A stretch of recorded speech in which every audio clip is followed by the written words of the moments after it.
May nag-comment, "Sir, paano naman po kung hindi mag-charge ang cellphone at ang nakalagay your phone is overheating?" Salamat sa tanong, kaibigan. Shout out sa iyo. Tulungan natin ang ating kaibigan para ayusin ang kanyang cellphone. At kung may katanungan ka, kaibigan, comment mo lang sa comment section. Kung interesado ka sa ating video at kung bago ka pa lang, i-click mo muna para lagi kang updated sa bago nating video. Tara, umpisa na natin. I-open mo lang ang Google Play Store, kaibigan, at mag-download lang tayo ng app. Type mo dito ang Fast Charger.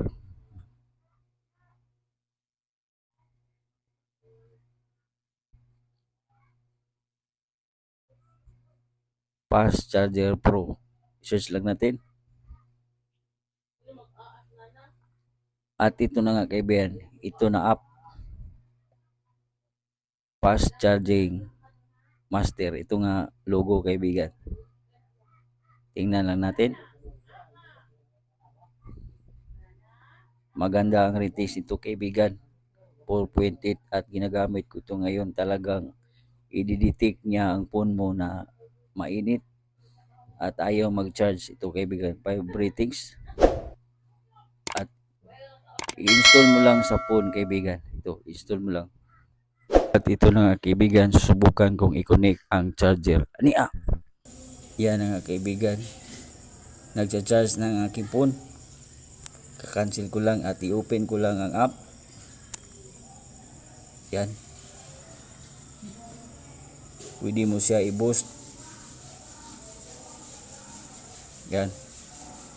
I-detect niya ang overheat, kaibigan. Ang yung problema ng yung cellphone at ayaw mag-charge, i-boost mo lang. I-cool down ng app na to, kaibigan. Tap lang natin ng cool down. Yan. Talagang legit ang app na to, kaibigan. Kasi to, kaibigan, pag dina-download mo, tap natin tong start charging. Yan, kaibigan. At may fast charging pala ito na app.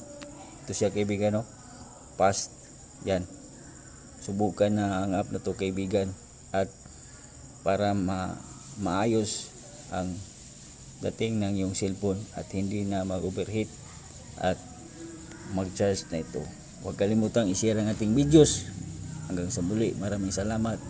Kaalaman, ikayamanan, God bless sa lahat.